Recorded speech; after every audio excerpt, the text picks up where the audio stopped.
How do parents make sense of this parenting environment characterized by choice explosion, fierce competition, and raised expectations? I asked Barry Schwartz, one of the most eminent thinkers of our time. Barry Schwartz is the author of several books, including The Paradox of Choice, Practical Wisdom, Why We Work. He retired as a Darwin Cartwright Professor of Social Theory and Social Action at Swarthmore College and is now associated with University of California School of Business. Barry Schwartz studies the link between economics and psychology, offering startling insights into modern life. He speaks and writes extensively on the subject. In this conversation, Professor Schwartz empathizes with today's parents, gives a perspective on why, with all the affluence and freedom, parenting today may be tougher than it ever was. He talks from his experience about college admission, student psyche, and freedom within constraints. Young adults, parents, grandparents will find this conversation insightful in making sense of the modern world and living.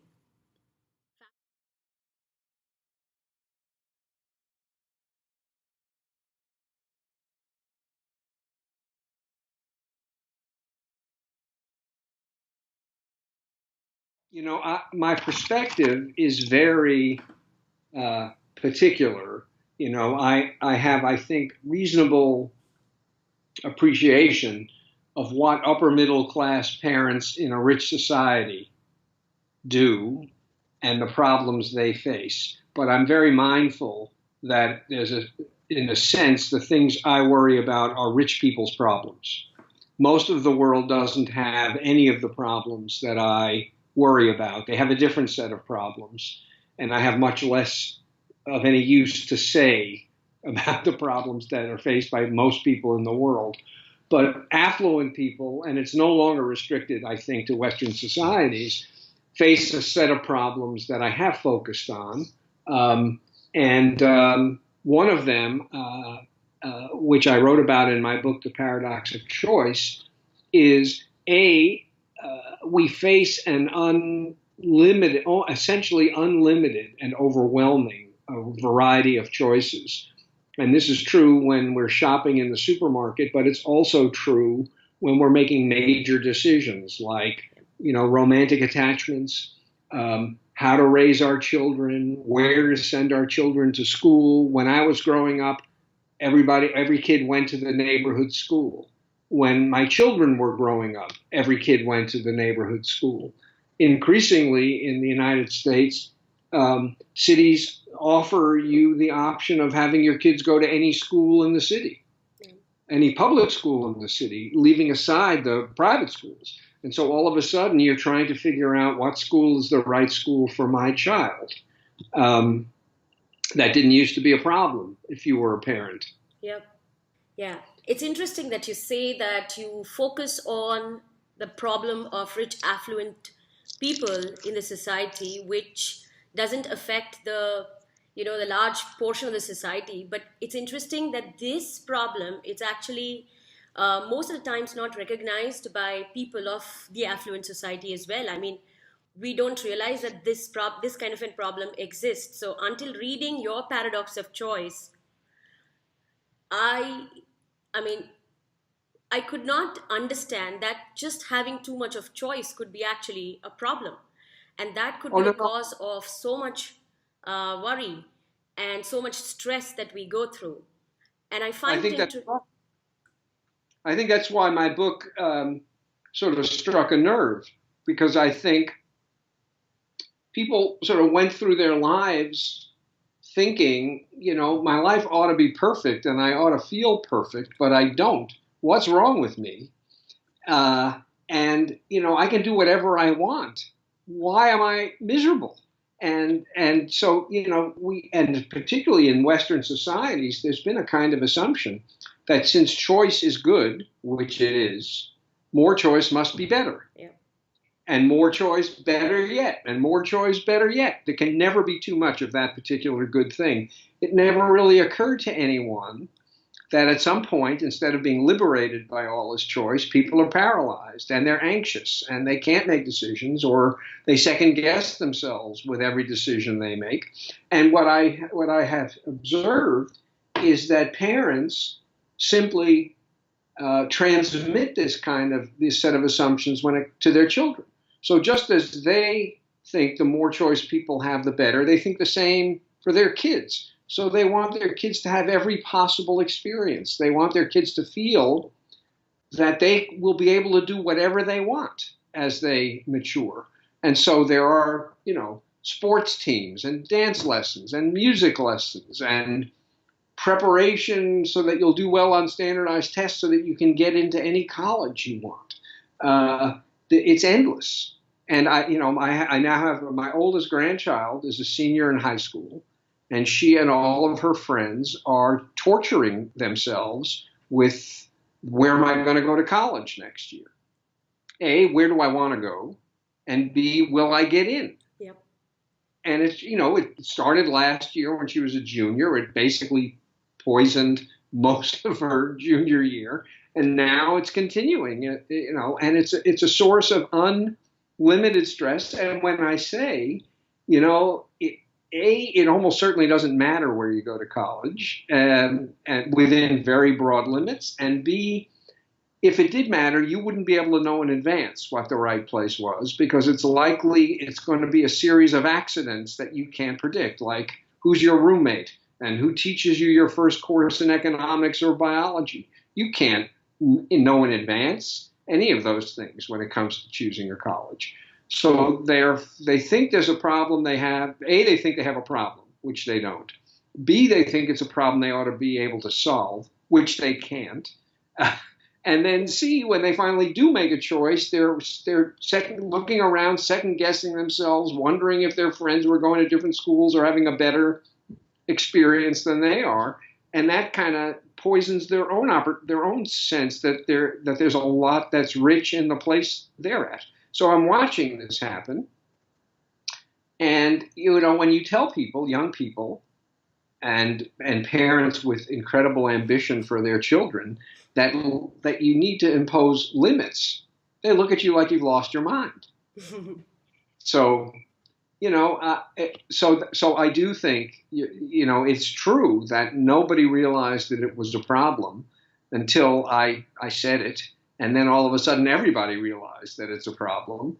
But realizing it's a problem doesn't mean that you're prepared to change the way you live. No. And certainly the world is going in a direction which is not helping us prepare for something that we are seeing right now. But of course, it makes us aware of the problem. And so, the next time we see kids struggling with choices or being grumpy despite having a lot in their playroom or, to entertain themselves with, as parents, we certainly appreciate now that it could be because they have to make decisions where they actually should not. And yeah, but then you face this problem. You suppose you see the light as a parent, and so you're going to limit the world your children inhabit. But their friends' parents aren't limiting the world their friends inhabit. Exactly. And so, your kids complain about limiting their screen time and limiting what websites they can go to and this, that, and the other thing. And it's a constant battle, and it takes, a kind of resolve that most parents don't have, and energy that eventually goes away. So you give up, and your kids do things the way their peers do. So, it's very hard to fight the battle when no one else in your community is fighting it. Absolutely. And this, again, is a problem with affluence. If you don't have a lot of money, lots of opportunities are simply closed to you. Yeah. So they're not on anybody's screen. I'm not advocating that people should seek to be poor. Of course not. But these problems are really created by a combination of affluence, which makes anything possible, and an ideology that says that the more options we have for our lives, the better off we are. You need both of those things. Yep. And modern Western societies have both of those things, and increasingly, because I think the U.S. provides the sort of model for the rest of the world. Yeah. So it's always a struggle to understand. it is a struggle, and you can sort of try to artificially draw borders around your community and isolate it from the rest of the world. But in the digital age we live in, that's just impossible. Yep. There are no small villages anymore. Yeah. Especially with cell phones, you don't even need electricity. Yep. It used to be if you didn't have something you could plug devices into, your worldview was circumscribed. But now you don't even need electricity. Yep. So it's really a losing battle, and people have far too much confidence that they can figure out the right way to live on their own, and that the sort of traditional constraints that we used to experience are more obstacles than assistance. So you want to break down every barrier you can so that you can make your own world in the way you think it should be. And the presumption that parents have is somehow they'll communicate the values that matter to them to their kids, and their kids will live good lives, admirable lives. So it's arrogant for parents to think that this is something they can do on their own. You can't do it on your own. It does take whether it takes a village, it is a village that makes a people. And if the rest of your village is going in that direction, you will not win the battle. Yep. To try to go in some other direction, you will lose. Yeah. And nowadays, the village is the world. Yeah, and also fiercely competitive world. So, that too. In Singapore, there is this word called kiasu parents. So kiasu meaning people who are afraid to lose out. So. Yeah.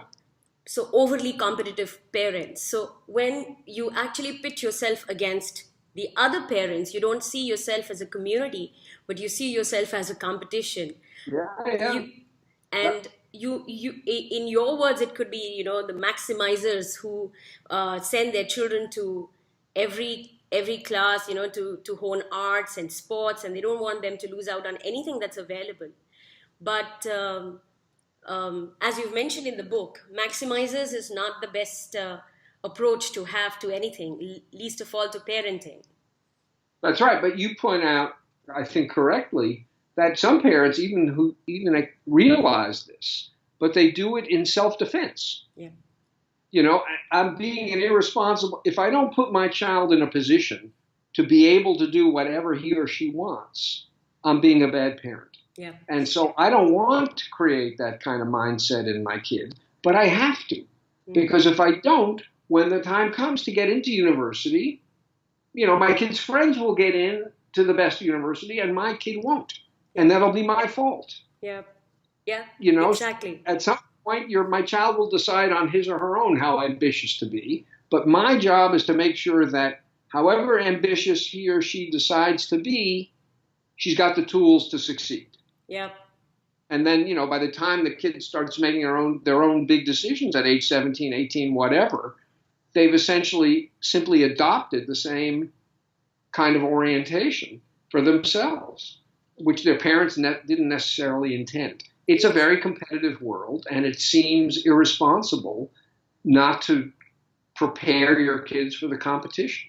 Yes. And in that book of yours actually came about as a fresh break from the millions of parenting books. And in fact, your book is not on parenting, or it's not specific to parents, but this whole view about how not needing to strive to be getting the best for yourself and your children is actually a better approach, rather than just always creating a fight for something better, and not trying to be at 10 different places at the same time and make everything available for children. So when you see parenting books filled with things like how to impart confidence to a child and those kind of things, I think this gives us confidence from within to just follow an approach that you believe in without worrying too much about what the world has to offer. It's true, but if everyone around you is doing it differently, it takes enormous self-confidence for you to stick with your vision. Yes. And very few of us, especially as parents, very few parents know that what they're doing is the right thing to do. They're looking to the left and to the right to see what other parents are doing to give them guidance. And if everybody's doing something else, they conclude they must be wrong. Yep. And so it takes, I don't know. I think one thing that helps is if you have, so say, deep religious commitments, and you're going to honor them, that puts limits on all kinds of limits on how you act as a parent, and in a way that puts blinders on, and you look around you at people who've abandoned that, and you can dismiss them because of your confidence in your religious traditions. But that there's a downside to that too, obviously. Or you get together a few like-minded parents and build a community, which Yes. we started a few months ago, and we call ourselves Mean Moms. So for the ones who actually limit screen times when others are getting limitless screen times and stuff like that. But we come together every couple of months to talk about these things, to bond and to be the support system for each other. So that's certainly helping. And we do talk about different books and different research that has been happening around what we think. So not just the values that we grew up with, but the research that supports those kind of values. Well, that's what you need. You need to create a community. But it's a lot of work to create a community and to sustain it. The virtue of entering into some sort of religious tradition is the work is done for you. Yeah. You just have to decide to take the step forward. But all the structures are in place. And what you're supposed to do is clearly laid out. When you create what you're describing, who's going to keep that community together? Only the people in it. And, you have to make a living. You have to raise your own children. Eventually, you run out of energy, and the community sort of disintegrates. So it's very demanding to build your own community instead of simply embracing one that already exists. Yep. So I don't envy you the challenge but I think that's a smart way to proceed. You support one another, although your kids will still hate you. Yeah. Or love you. They would thank us later. That's what we They hope will eventually love you, right? When it's too late, they'll tell you how much they appreciate the way you raised them. That's true. But also coming to think of the choice that they have, I also realized, while through the work I was doing, that it's also very deceptive in terms of, you being able to exercise your choice. Because in the end, it's not necessarily your choice. It's ultimately what's available and what is possibly the popular choice. Because especially amongst teenagers, as we see, that even if there are lots of brands and lots of opportunities available, it's generally one or two narrowed down options that are generally taken up because that's supposed to be, cool, or it's supposed to make you be a part of a group to fit in. So in a way, actually, even if we have a lot of choices, we are actually making one or two. That's right. And there's actually some research on this that shows that with the explosion of choice that the internet made possible, what ended up happening is that more and more of the things that people actually chose were distributed ever more narrowly in the most popular brands. So if you go to Amazon to buy a book and they have 2 million books, what ends up happening is that the bestsellers become mega bestsellers because you don't know how to choose. So you just choose what everyone else is choosing. Yep. And that's where in principle, there's a lot more available, right? There are options available to you that weren't available before Amazon. You go to your local bookstore and they have what they have. So in principle, if you have odd tastes and interests, you can satisfy them. But in practice, what most people end up doing, because they don't know how to choose, is they choose in teenagers, they do it because they want to be cool. Yep. But if you're not a teenager, you do it because, I don't want to spend the rest of my life deciding what book to read next. True. And in that, then, the media and social media has the influence to manipulating your preferences. Right. And you meanwhile walk around with the illusion that you are an autonomous agent making your own decisions, Right. when in fact you're being pushed by everybody in one Yeah. direction or another. And that seems somehow invisible. That's invisible to you. That's invisible, yeah. You know, at the place where I used to teach, there were countercultural students who rejected the norms of the institution. You know, they didn't live in the dormitories. They lived in apartments off campus. They were going to go their own way. Mm. And I always laughed when I saw them because they all looked identical to each other. They were all dressed in black, always, you know, head to toe in black. You could pick them out Yep. in a second. Yeah. All these iconoclasts who were blazing their own path, and it just so happened they were all choosing exactly the same path. So it was fun. True. So there is also similarity in, or uniformity in, showing that you're different. In showing that you're different, yes. You're all identical in the way you show that you're different. I like you to talk about the concluding picture in your book, the paradox of choice. So you've shown a fishbowl with a mom and dad fish saying to the kid fish that you have limitless options. And I mean, you can do whatever you would want, no limits. And they are in a fishbowl. Right. So when I saw this cartoon, which appeared in the New Yorker magazine, I thought it was very funny. And my first reaction was that the cartoonist was trying to depict how myopic the parent was. That an adult could possibly think that in this incredibly limited world of the fishbowl, quote, anything was possible, when really almost nothing was possible. But the more I thought about it, and I don't know what the cartoonist intended, the more I thought about it, the more I came to think that the real lesson here is that everyone needs a fishbowl. And in the absence of a fishbowl, you shatter the fishbowl. So it really is a world where anything is possible, and that's a world no one can live in. A fish couldn't live outside the fishbowl. So we all need constraints. And freedom is within constraints. It's not the absence of constraints. And the challenge for people like me, for psychologists, is to figure out what needs to be inside the fishbowl for human beings. Human beings need more things in the fishbowl than a fish does. You know, so you can live a rich life and you can find your path and so on. But the notion that the way to answer the question is simply to shatter the fishbowl is a huge mistake. And I think it's what's responsible for so many mental health problems that we see among affluent people in democratic societies. There's a psychologist named Sunia Luthar, Luthar. You should look at some of her work. She spent her career studying substance abuse in adolescence, and she was initially interested in it in inner cities, that is, drug use among poor people. So she needed a comparison group.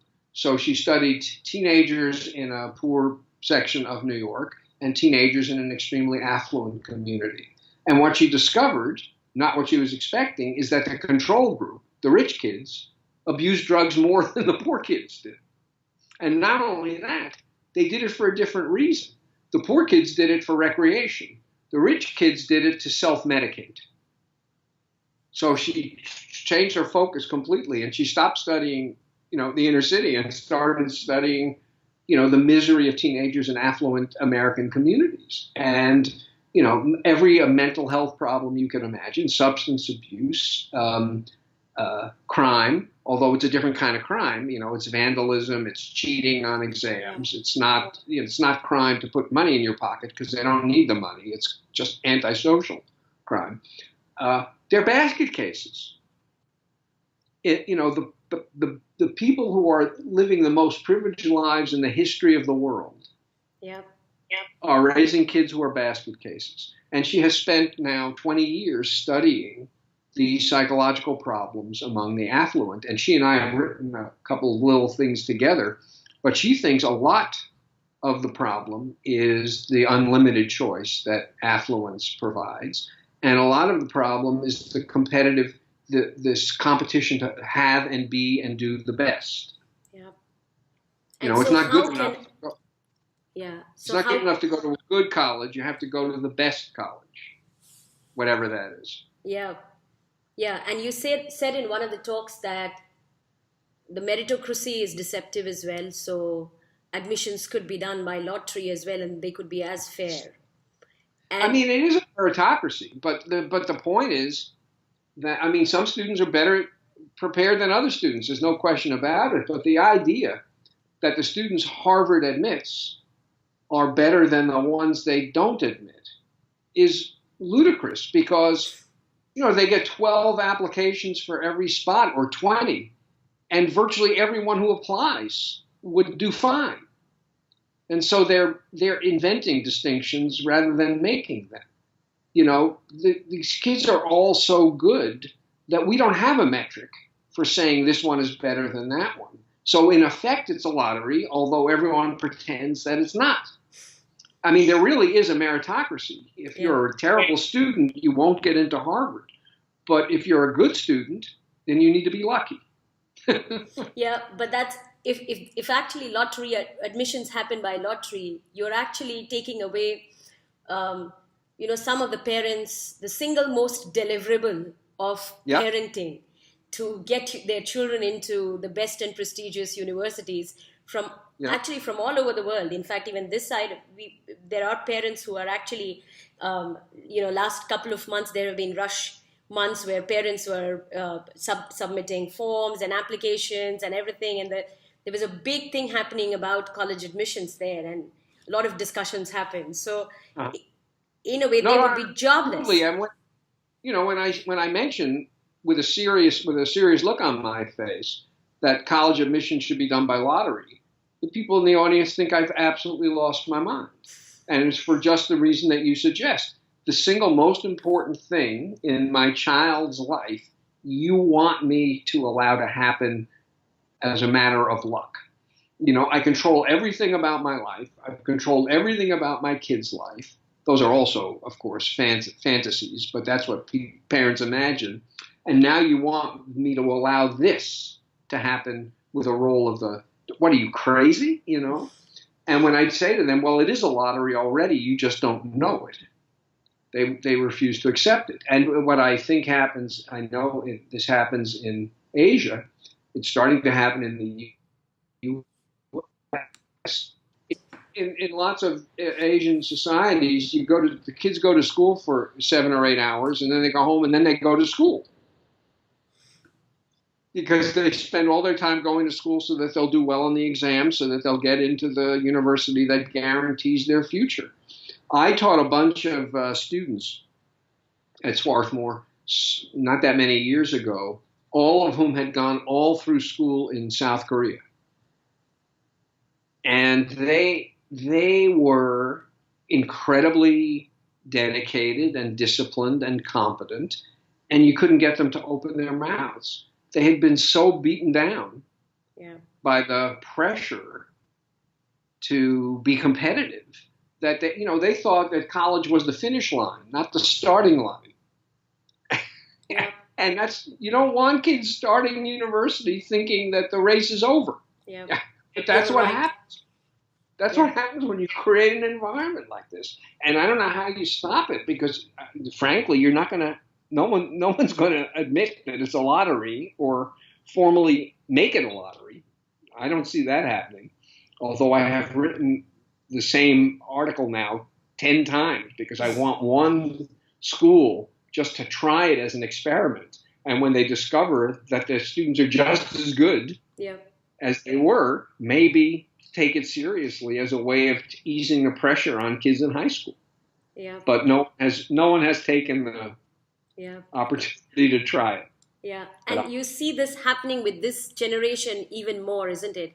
Has it, in your experience, like, in your maybe your childhood or your teenage times and college university times, was it the same level of competition? No. There was a kind of a presumption that if you played by the rules and worked hard, you'd be fine. Mm. You didn't have to go to the best school. In fact, most people didn't aspire to. In my day, people tended to go to schools close to where they lived. There was remarkably little information about universities. You'd get these catalogs that were 500 pages thick that you couldn't make any sense of. There wasn't, universities were not marketing themselves to students. And mostly what you heard was word of mouth from students who were a year or two older than you. So there'd be a school in my high school, a few universities were hot for no particular reason. And everybody was applying to those schools. And so what you would do is you'd apply to those schools too. And then you'd get into a few and you'd, sort of, partly it would be, what can your parents afford? There was very little sense of competition when I was, and there's a very, I think, insightful book called The Winner Take All Society that was written maybe 15 years ago by Philip Cook and Robert Frank. And their argument was that thanks in large part to the explosion of telecommunication, you can't afford to finish second anymore. So they gave this example of symphony orchestras. There are a handful of world-class symphony orchestras. But if you live in the center of the United States and you like classical music and you want to make classical music available to your community, you create a not quite world-class symphony orchestra so that people in your community can hear that kind of music because there's no alternative. Then you get incredible high fidelity recording. And now why would you go listen to the local symphony when you can listen to Yo-Yo Ma? True. You can listen to Yo-Yo Ma in the comfort of your living room, the best cellist alive with sound quality that rivals the concert hall. And so now if you aspire to be a classical musician, the only way to make a living is to be the best. Yeah. Because all these local orchestras slowly but surely disappear. Yeah. And their argument was that this is true across the board. And so the winners get enormous, wealth and prestige and admiration, but the second place finishers get nothing. Yeah. So you either be the best or you be unique. Or you're not. Or you be unique. You're unique, or you're the best, or you work at McDonald's.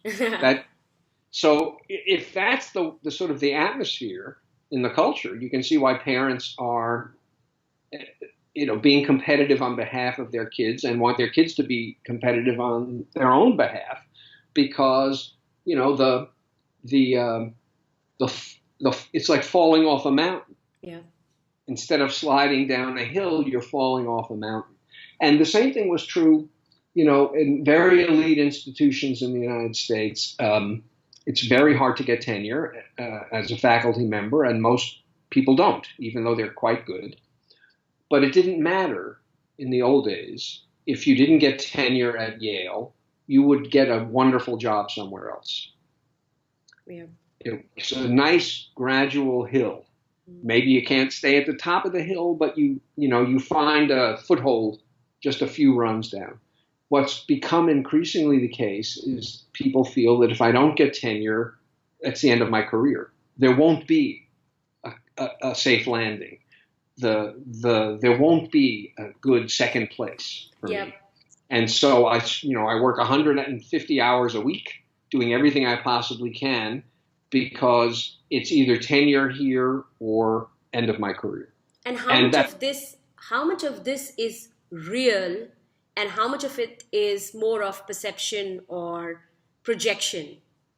It's a little of both, and I think how much is real depends on what domain you're talking about. In some areas, it may actually be real. It may be that you're either going to be the best dancer, or you're not going to make a living, or you're going to be a dance teacher. There's no room for you. as a professional dancer unless you're the best. That could easily be true.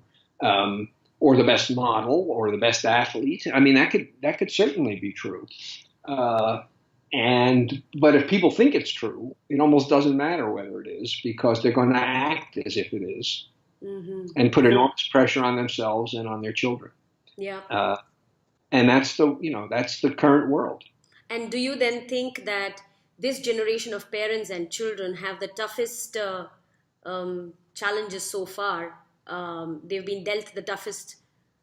I think so. My wife and I say all the time how glad we are that we're done raising children. We don't know how we would do it, and we have, we care, of course, about our grandchildren, and worry both about how our children cope with the problem and how, what the results will be. So it's not like we've lost interest. We still have stakes in this.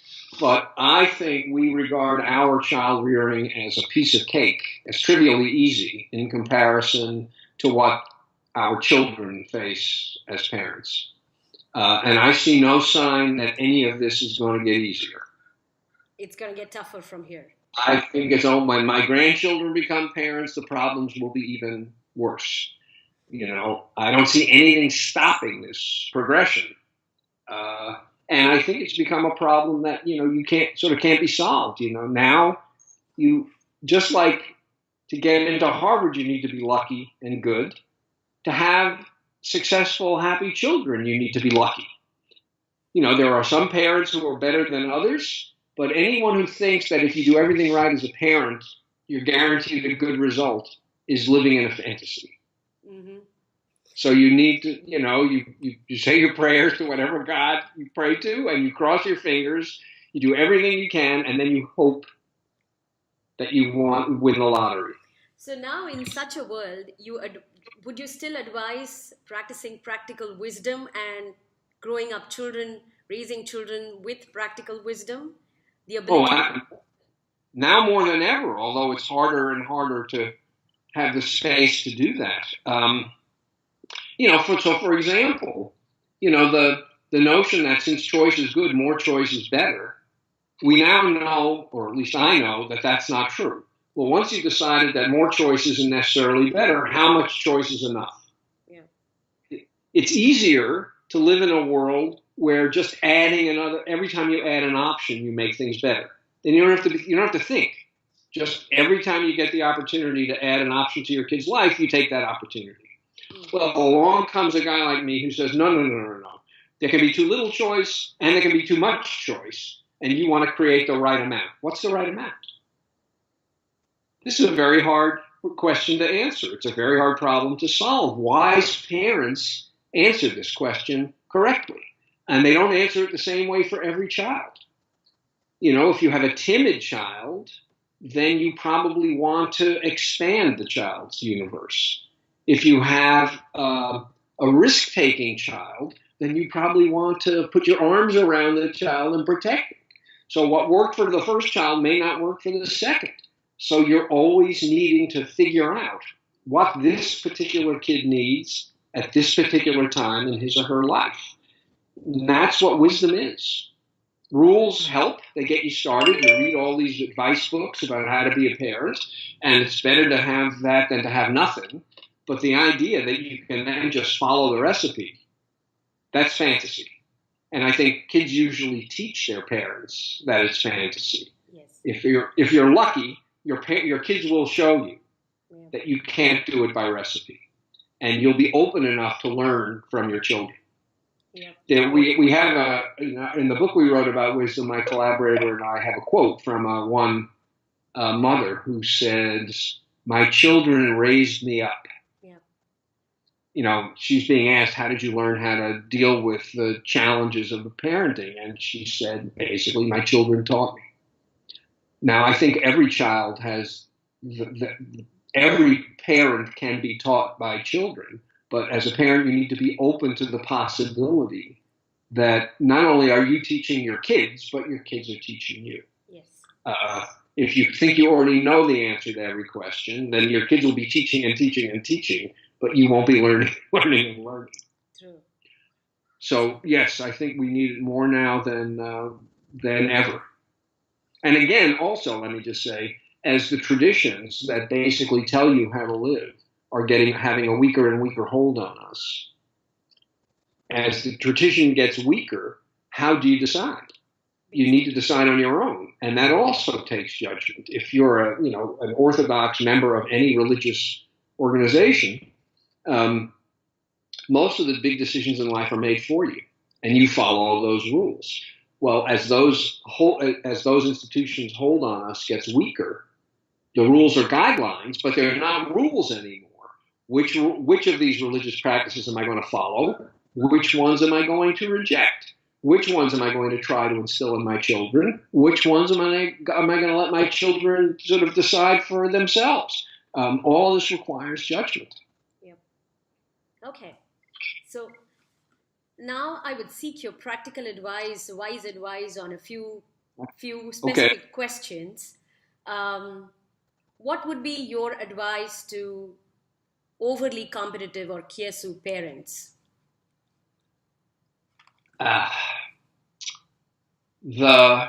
To resist getting caught up in the competition, and to tell themselves that good enough is almost always good enough. As a professor at one again, I don't want to make it seem like this is an easy lesson to follow, but it's worth having that little sentence running through your head all the time. Good enough is almost always good enough. And it's not worth fretting for the best. Correct. Over the best. In fact, it may be destructive.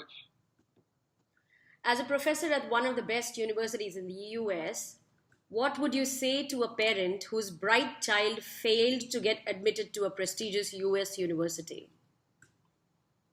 That it matters a lot less than you or your child thinks.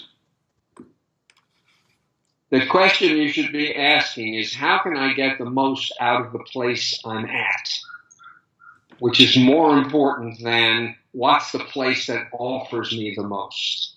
Because the truth is, every university in the U.S. offers more than any student can take advantage of. Mm-hmm. So so any place you go is rich enough for you. And how do you take advantage of what it makes available?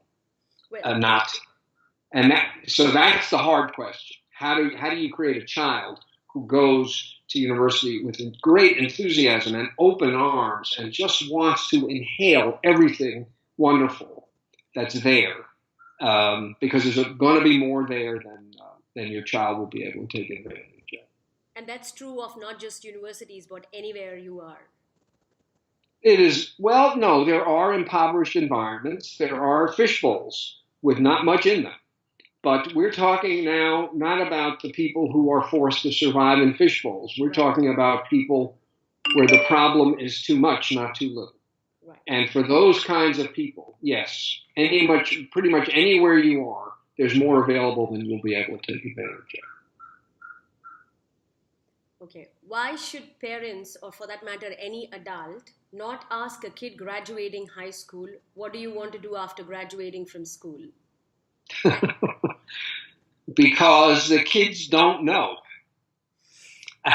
And it puts enormous pressure. It creates, I think, in kids the sense that they should know. This is a question they should know the answer to. And I think it's probably a mistake to force real children to make life commitments to life plans before they know much about what life is. It's hard to resist. I try to ask, what are you interested in? Not what's your plan for the future. I don't ask what's your plan for the future until kids are seniors in college, and I'm a little reluctant even then to ask that question, because I don't think that many of the students I taught knew the answer when they were finishing college. They certainly didn't know the answer when they were starting college. Let me just say, there's a big difference between the U.S. and the rest of the world here, because in most, at least as far as I'm aware, most institutions around the world, as soon as you enter university, you're already specializing. So they are asking 17-year-olds to know that they want to be lawyers or engineers or doctors. And I think this is one thing that the U.S. really has right in not insisting that kids know at that age what they want the rest of their lives to look like. So we give them another 3 or 4 years to, sort of play around and figure it out. And they still don't know when they're 21, but they certainly don't know when they're 17. Yeah. So ask what you're interested in, rather, if you feel compelled to ask. Yes. That seems like a less weighty question. And how do you see the grandparents' role in the current world? What do you think the grandparents bring to the parents? I think, again, in my limited perspective, in the upper middle class in the United States, the role of the grandparents is to try to get the parents to relax.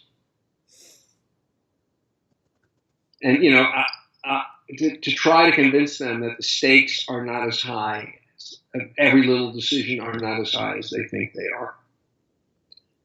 My wife and I have often found it useful to remind our children of the mistakes we made, because obviously they survived those mistakes, and they're going to make mistakes too, and their kids will survive their mistakes too. And so we don't want them to think that every decision they make as a parent is a life and death decision.